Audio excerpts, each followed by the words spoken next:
नमः। इच्छान्ताणं सिद्धानं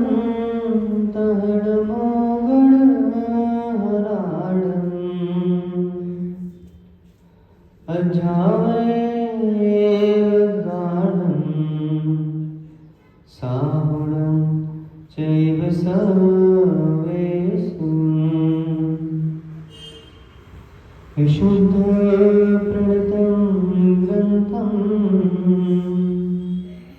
वस्तुत्वं महाकाव्यकं स्वरचितं नाङ्कलितं तुभ्यं नमामि दायकं तुभ्यं नमामि दायकं तुभ्यं नमामि दायकं नमो तारं नमो सिद्धाणं नमो आर्याणं नमो छायाणं नमो सर्वसाहुणम्। अनंत अनंत परम सिद्ध भगवान की 1008 भगवान आदिनाथ स्वामी की 1008 भगवान महावीर स्वामी की परम पूजनीय वस्तुत महाकाव्यकार गुरुवर आचार्य गुरुवर श्री विशुद्ध सागर जी मुनि महाराज की हिंसामय विश्व जैन धर्म की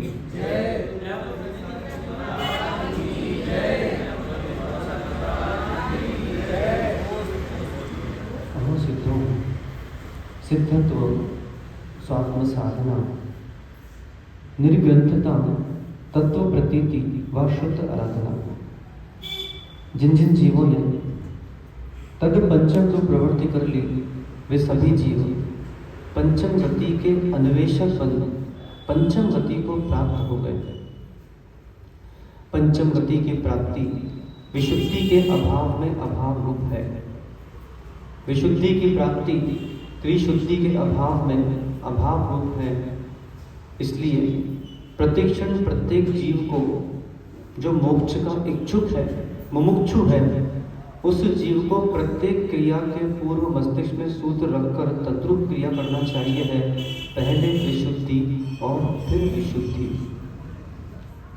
इस त्रिशुद्धि की प्राप्ति वे ही जीव कर पाएंगे जिनको अपने कल्याण की चिंता है, और जिनको अपने कल्याण की चिंता नहीं है उन्हें त्रिशुद्धि का बोध ही नहीं है कि मन की शुद्धि के क्या क्या हेतु हैं, वचन की शुद्धि के क्या क्या हेतु हैं और काय की शुद्धि के क्या क्या हेतु हैं। कई जीवों ने जो वो अपने जीवन में जैसी उनकी चर्या चल रही है उसी को उन्होंने मन की शुद्धि, वचन की शुद्धि और काय शुद्धि मान रखा है और वैसे ही वह जीवन यापन कर रहे हैं। किसी प्रकार का कोई प्रशिक्षण नहीं कर रहा पाए, इसलिए अंग सभी को प्राप्त हुए हैं। प्राप्त हुए अंग क्या उन अंगों को नहीं किया भंग? अंग प्राप्ति भिन्न विषय और उन अंगों का सदुपयोग करना भिन्न विषय है। आज हमको दृष्टि की प्राप्ति हुई। आचार्य भगवान श्री विशुद्ध सागर जी महाराज ने ग्रंथ वस्तुत्व महाकाव्य में अपने मंगल भावना में सबसे प्रथम शब्द जो लिखा वो इस काय का एक अंग लिखा, क्योंकि वो अंग बहुत महत्वपूर्ण अंग है और उसी अंगों से सारे संचालन चलते हैं। आज उन्होंने जो वस्तुत महाकाव्य का लिखा है ये 12 खंडीय महाकाव्य है, जिसमें सबसे प्रथम खंड का नाम है उन्होंने दिया तत्व वस्तुत्व और अंतिम खंड का नाम दिया उन्होंने निर्वाण, और उसके पूर्व उन्होंने खंड का नाम दिया स्वच्छत्व, बीच में उन्होंने रखा पेक्षा। ऐसे ये 12 खंड हैं। मैं इस 12 खंड के क्रम का भी समय समय पर उद्घाटन करूंगा। तो तत्व वस्तुत्व, जब तक जीव को तत्व वस्तुत्व का बोध नहीं होगा तब तक वह जीव निर्वाण की प्राप्ति नहीं कर सकता। आचार्य भगवान ने जो खंड लिखे हैं तत्व वस्तुत्व, वस्तुत्व वस्तुत्व, उसके अंदर आत्म वैभव, मतलब क्रम देखिए आप आचार्य शेष जी का, कि पहले तत्व वस्तु लिखा, उसका बोध करो, फिर वस्तु के वस्तुत्व का बोध करो, और जब वस्तु के वस्तुत्व का बोध हो जाएगा फिर आत्म वैभव को प्राप्त हो।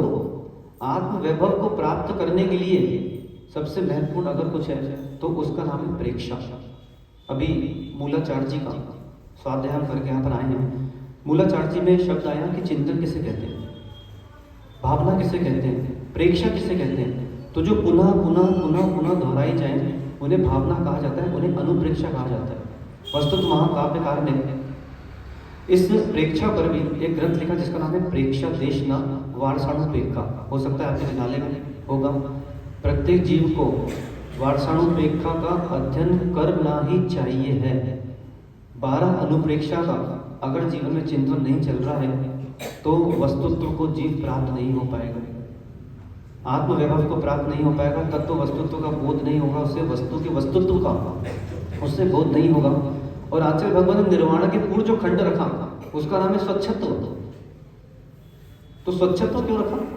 स्वच्छत्व इसलिए था जब तक जीव स्वच्छत्व को प्राप्त नहीं होगा तब तक निर्वाण की प्राप्ति नहीं कर सकता। अभी रिसाली भिलाई में आचार्य जी के साथ जब हम लोग थे, पंच कल्याण चल रहा था।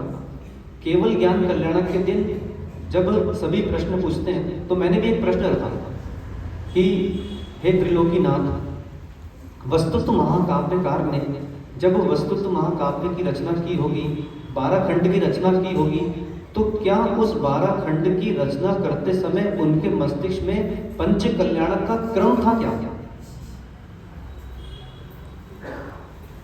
तो जब मैंने उनसे पूछा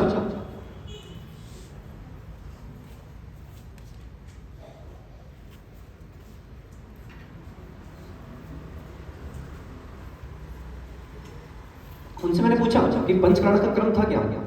तो जब त्रिलोकीनाथ बनकर जो आचार्य विशुद्ध सागर स्वयं वस्तुत महाकाव्यकार के रचयिता वहां बैठे थे, तो उन्होंने कहा कि जब तक जीव को केवल ज्ञान की प्राप्ति न होगी तब तक निर्वाण की प्राप्ति हो नहीं सकती। जब तक वो शुक्ल ध्यान के तीसरा पाया चौथे पाए पर नहीं पहुंच पाएगा तब तक स्वच्छत्व प्राप्त नहीं कर पाएगा। जब तक स्वच्छत्व नहीं होगा तब तक निर्वाण कैसे होगा? इसलिए पहले केवल ज्ञान और फिर निर्वाण कल्याण। आचार्य भगवत ने भी उसी क्रम को यहाँ पर स्वच्छत्व रखा और फिर उन्होंने वहाँ पे निर्वाण रखा है। ऐसा अगर समय मिले, वैसे बहुत व्यस्तता है जीवन में, मैं समझ रहा हूँ, पर फिर भी समय मिले तो एक बार ये वस्तुत महाकाव्य में ये जो 12 खंड हैं, इन 12 खंडों में विषय क्या चल रहा है हम तो बता जाएंगे पर पूरा नहीं बता पाएंगे क्योंकि अपूर्ण रहेगा। मैंने पहले घोषित कर दिया, यहाँ पे जितने भी दिन भर में जो भी अध्ययन चल रहा है सारा अध्ययन अपूर्ण रहेगा। उस अपूर्ण को पूर्णता के लिए आपको स्वयं आचार्य जी को यहाँ पे बिठाना पड़ेगा ताकि वो यहाँ पे बैठकर वस्तुत महाकाव्य की 4 महीना पूरी वासना करें।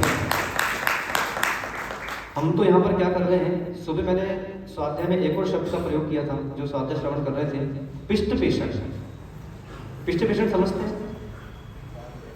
पिष्ट पेषण मतलब होता है जैसे माताएं, सबसे सटीक उदाहरण डोसा बनाया और नारियल की चटनी, तो पहले उस नारियल के खंड खंड दिए, उस खंड को पीसा और पीसने के बाद फिर उसको पीसा ताकि वो महीन हो जाए। तो पिसे हुए को पीसना, इसे पिष्ट पेषण कहा जाता है। तो हम तो पिष्ट पेषक हैं, जो पिसा हुआ है उसको पुनः यहाँ पर पीसने के लिए उपस्थित हुए हैं। इसे कहा जाता है परिवर्तन।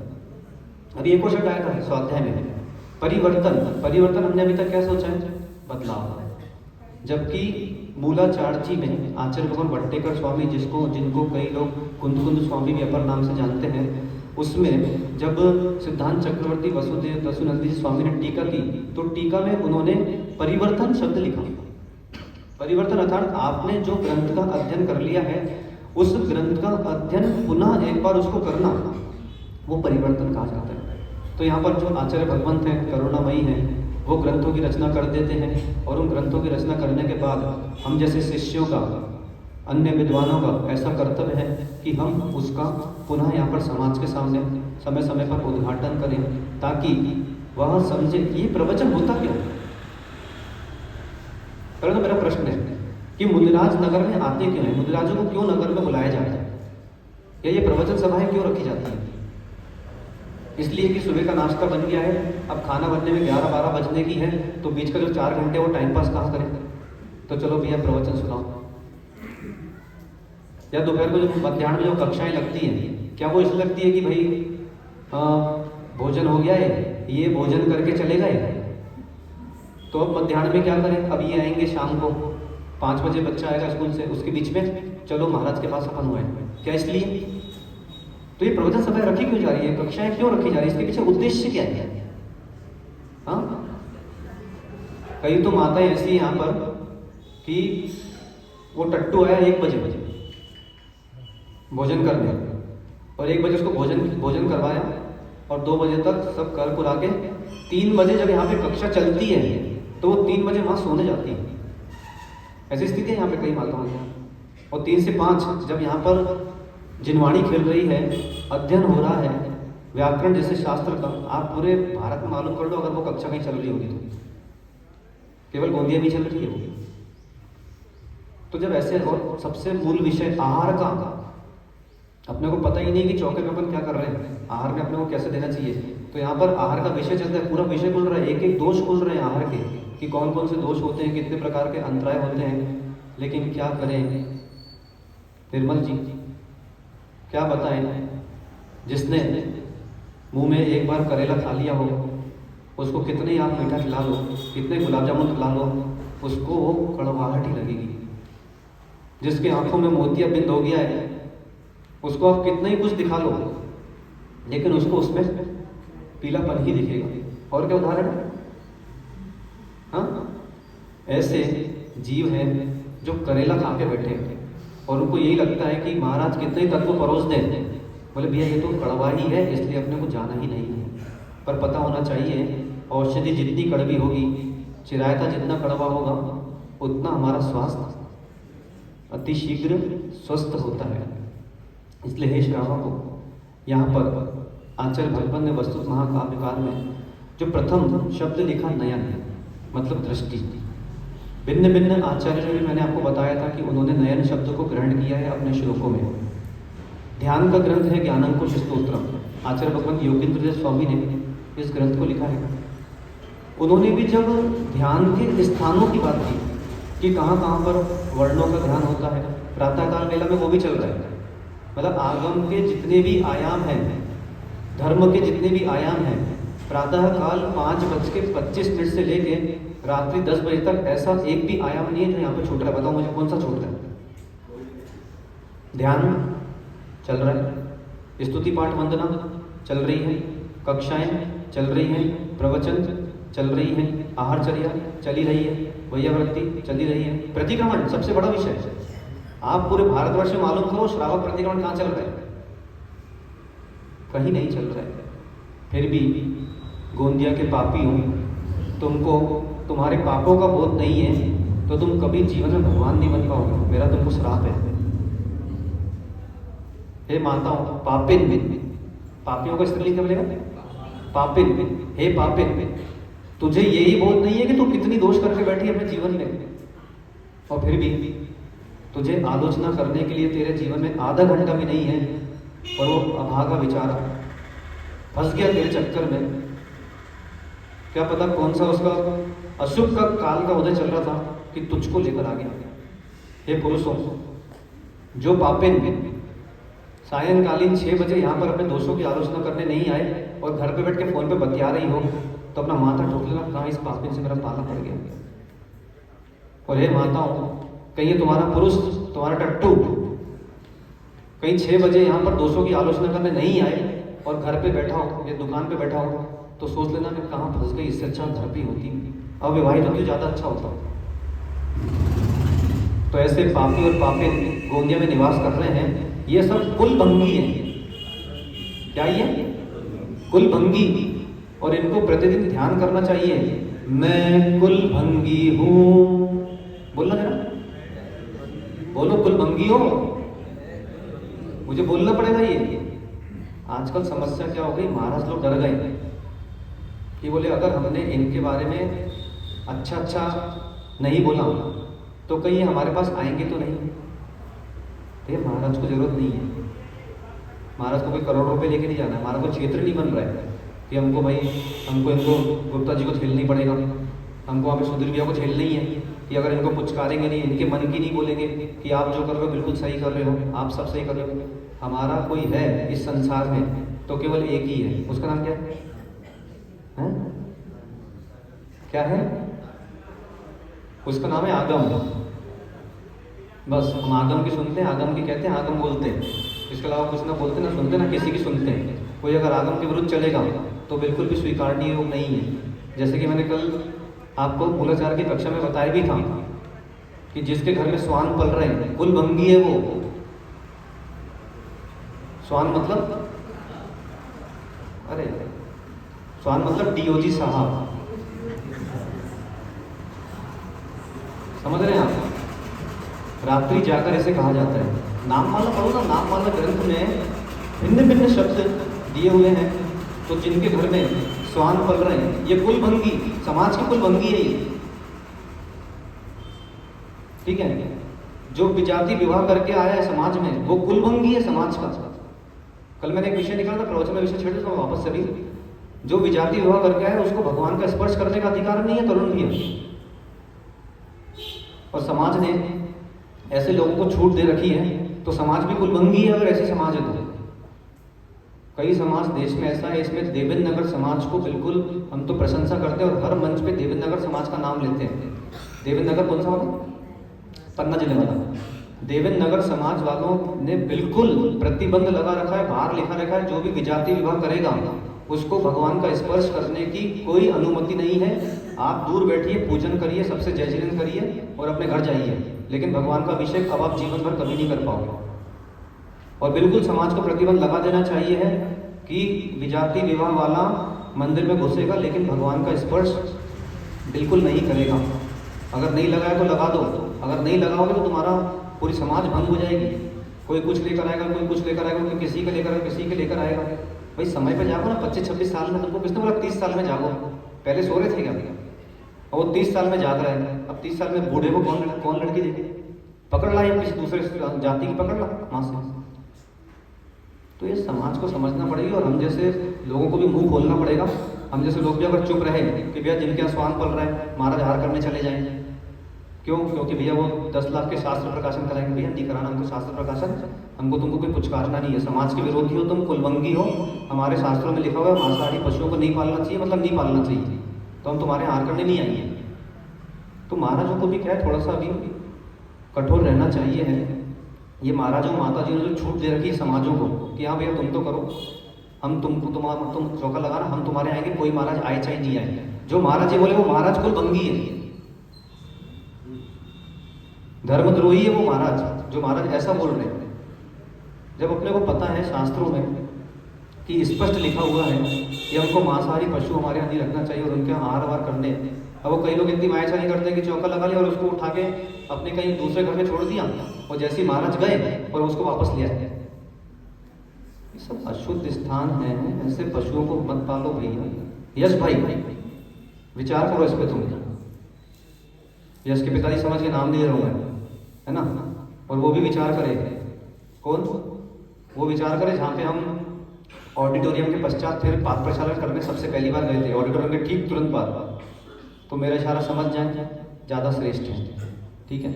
समाज में ऐसी किसी प्रकार का कोई भी परिवार में ऐसे कोई भी कार्य नहीं करें जिसके लिए हम जैसे लोगों को मुंह खोलना पड़े।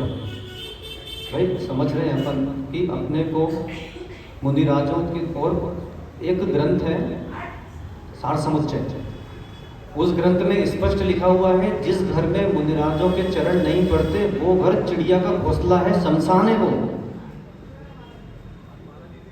सुनील भी हम समझ रहे हैं आप? और समझाओ इन लोगों को सबको। स्वाध्याय आप लेते हैं, वो लेते हैं, तो स्वाध्याय में सब विषय आप छेड़ा करो समय समय पे। हर स्वाध्याय में, हर महीने में, हर माह में एक विषय छिड़ना चाहिए। ये स्वान आदि के पालने को लेकर, विजाति विवाहों को लेकर, और भी जो समाज में ऊटपटांग कार्य चालू हो गए। शास्त्रों में लिखा हुआ है जिसके यहाँ पर जूते चप्पलों की दुकान है उसके यहाँ पे महाराज हार करने नहीं जा सकते। पता है आपको? हमारे स्वयं के रिश्तेदार ललितपुर में है, सगे रिश्तेदार, तो उनके यहाँ पर जूते चप्पल की दुकान थी, हम हार करने नहीं गए उनके यहाँ पे। सोचो आप, यहाँ तक लिखा हुआ है कि जिसका ट्रक का व्यापार चल रहा है, महाराज उसने हार कर नहीं सकते। कितने जीव मार रहे हैं वो दिन भर, सोचो आप।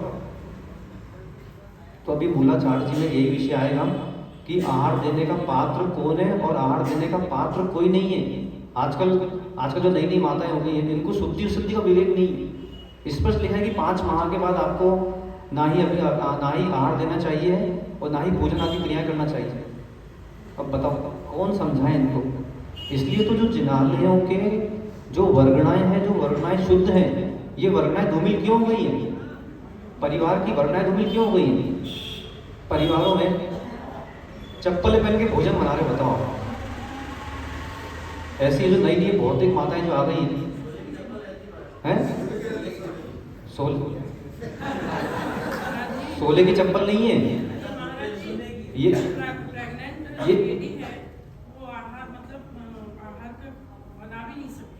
कुछ नहीं करना है उसको, कुछ जरूरत क्या है? 5 सोले की चप्पल नहीं है वो। चौका लगा सकते क्या हम महाराज जी? आप चौका लगाओ, जो दूसरे लोग हैं उनको बुला लो, आप आहार कराइए, उनको बोलिए आप आराम कीजिए, आप अपने पुत्र की रक्षा कीजिए। 16 सोले की चप्पल नहीं है वो 16 साल की बुद्धि की चप्पल है।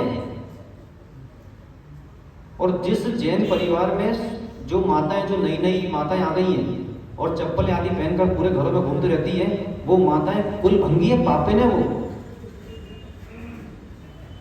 और जितनी माताएं ये कर रहे हैं वो समझ जाए, ऐसे पापिन के चक्कर में हमारा धर्म बर्बाद हो रहा है, कुल भंग हो रहा है हमारा। ये कुल भंगी होगी, थोड़ा सुधार करना चाहिए। खासकर जैन घरों में आप सोचो कि हमारे यहाँ पर पहले आंगन हुआ करता था। आंगन मतलब जानते हैं आप, है ना?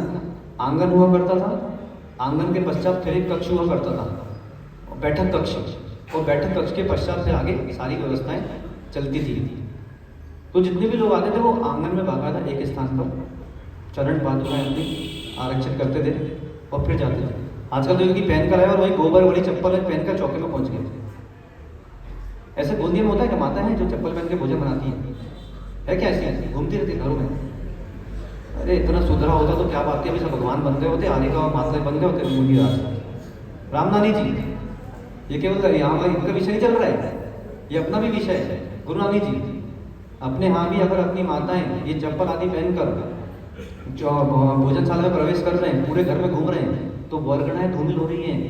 और इसीलिए घर में मतलब कितना क्या समय था पहले का। हमको जो वृद्ध लोग हैं उन वृद्धों की निंदा नहीं करना चाहिए, हमको उन वृद्धों से शिक्षा लेना चाहिए। तरुण भी हम पहले का समय था कि जब घर पे खाते थे और बाहर जाते थे, और अभी बताऊं क्या हो गया है? बाहर खाता है और घर में जाता है, और कहाँ जाता है? वहीं जाता है जहां पे खाता है, उसके बाजू में ही जाता है। जितने भी आर्किटेक्ट हो गए हैं, है ना, नक्शा वक्शा थोड़ा बनाया हो जाओ तो पता तो लगे यहीं पर भोजनशाला, यहीं पे जा रहा है और वहां पर भोजन खा रहा है, और वहां पे जो करके आया था उसकी सुगंध भी ले रहे हैं और सोच रहे कि मैं तो विशुद्धि हो गया। अभी पूज्य श्री ने क्या बोला? जैसा खावे अन्न वैसा होवे मन। तो सारी बातें स्पष्ट कर रहे हैं यहाँ पर। तो जिन जिनके घरों में ऐसे नक्शे हैं कि यहाँ पर भोजनशाला, यहाँ पर शौचालय, तो उनको तो भैया शुद्धियाँ बहुत कठिन है। भाई माताओं चलो स्मरण कर लो, घरों में हम किसी प्रकार की अपने मुख्य द्वार के अंदर चप्पलें पहन के भ्रमण नहीं करेंगे, इतना ही प्रण कर लो कम से कम। वस्तुत महाकाव्य की वासना सफल हो जाएगी। यहाँ पर वो पहन के जा रहे हैं, वो चप्पल नहीं पहन रहे। आजकल वो आ गए, वो शिखर जी चढ़ते हैं, शिखर जी, तो वो छोटे छोटे वैसे आ गए ना, हाँ छोटे मुझे जैसे, तो माता है वो पहन के घूमते चार्ली चैपलिन जैसी देखना घरों में, है ना। कभी एक काम करना, सुबह से लेकर शाम तक उसको पहना हो ना, तो उसको उतारना से सूंघना एक बार। आज देखा तो ये सूंघ के एक बार पूरा दाल उधर उसी में स्वेद पसीने की बदबू आ रही है। अस्वच्छता हो रहा है और उसी पूरे घर में भ्रमण कर रहे हैं, उसी से जिह्वाणी का स्पर्श कर रहे हैं, उसी से सब कर रहे हैं। इसलिए बोलते हैं यहाँ पर आतापन योग, वृक्ष मूलक योग और अभ्रावकाश योग केवल योगियों के योग नहीं है। ये साधक भी जो श्रावक है सामान्य, वो सामान्य श्रावक भी इन योगों को कर सकते हैं। जैसा कि यहाँ लिखा अभ्रावकाश योग। अभ्रावकाश योग मतलब अभ्र मतलब खुला आकाश, और उसमें स्थित होकर योग धारण करना उसे अभ्रावकाश योग कहा जाता है। ठीक है। तो अपनी अपनी अभी शीतकाल चल रहा है, अपनी अपनी छतों पर सुबह 4 बजे जाकर रणमुकार की एक माला को फेर कराओ प्रतिदिन। कितने बजे? ये श्रावकों का अभ्रावकाश योग है। इसके 2 हेतु हैं। पहला हेतु ये कि जो दिगंबर मुनिराजों के प्रति अश्रद्धान बढ़ता जा रहा है, अरे बोले महाराज है क्या है, होंगे महाराज, रोडों पे घूमते रहते, कोई बड़ी बात थोड़ा है। तो इस श्रद्धान की वृद्धि होगी कि धन्य दिगंबर मुनिराज इस शीतकाल में भी वो कैसे साधना करते होंगे, तो श्रद्धा बढ़ती चली जाएगी। दूसरा ये कि स्वयं का जो शरीर के प्रति ममत्व भाव प्रतिदिन बढ़ता जा रहा है, तो वो ममत्व भाव निर्ममत्व भाव को प्राप्त होगा। करेंगे क्या कल से सुबह 4 बजे एक रणोकार की माला, केवल एक बार एक रणोकार की माला 108 बार जाप करके आएंगे। कितने लोग कर पाएंगे हैं? अरे 4 बजे उठेंगे, माला फेर के आके वापस हो जाएंगे। कई लोग जो जिनाले आते हैं, आपको क्या लगता है ये घर जाके व्यवस्थित करते होंगे?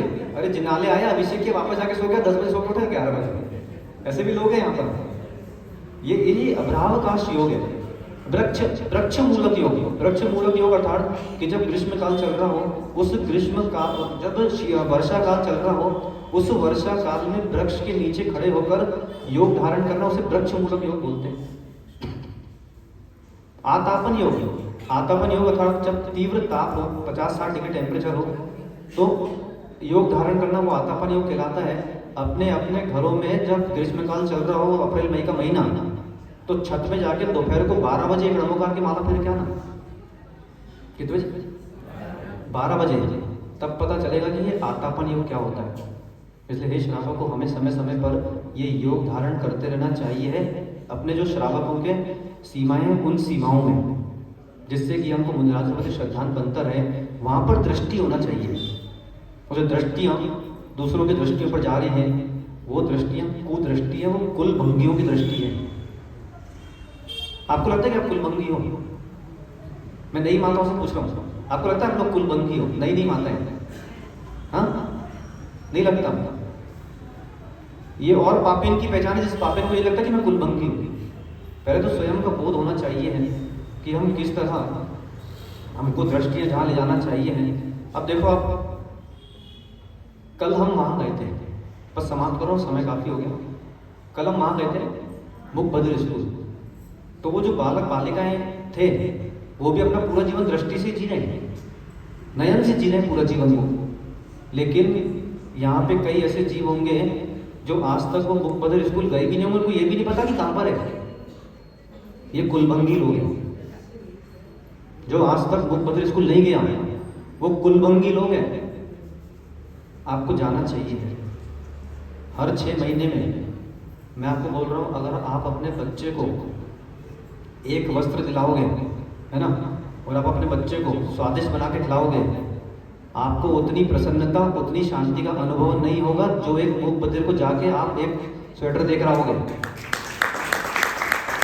ताली वाली नहीं चाहिए हमको, ताली वाली मत बजाओ, जाओ वहाँ जाओ, ताकि यहाँ पर हम तुम्हारे लिए ताली बजवाएं।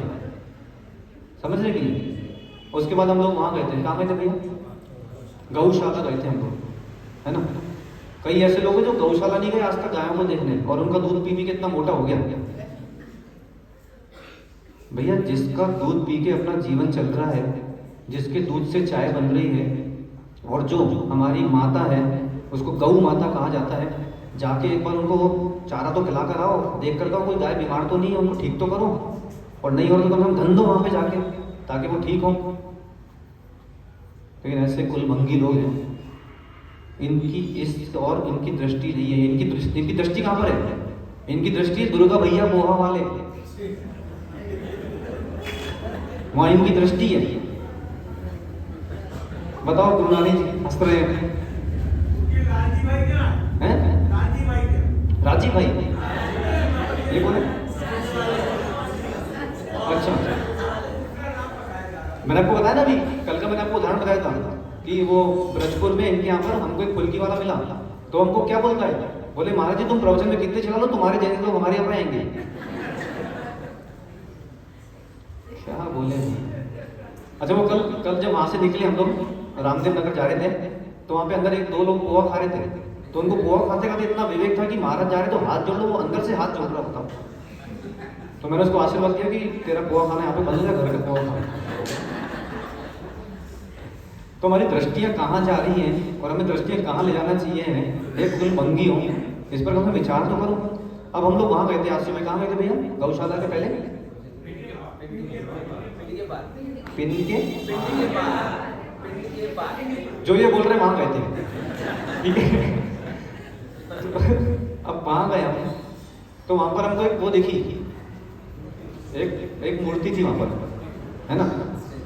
हाँ वहां पे नीचे लिखा था, आपको पता है कि आपके यहाँ एक नग्न ऐसी मूर्ति, पता है कि नहीं आपको?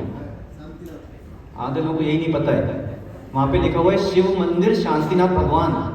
भैया अरे ऐसे मत दिखाओ, इनके मोबाइलों में भेज देना ताकि देख लें। वहां पे लिखा है शिव मंदिर और नीचे शांतिनाथ भगवान।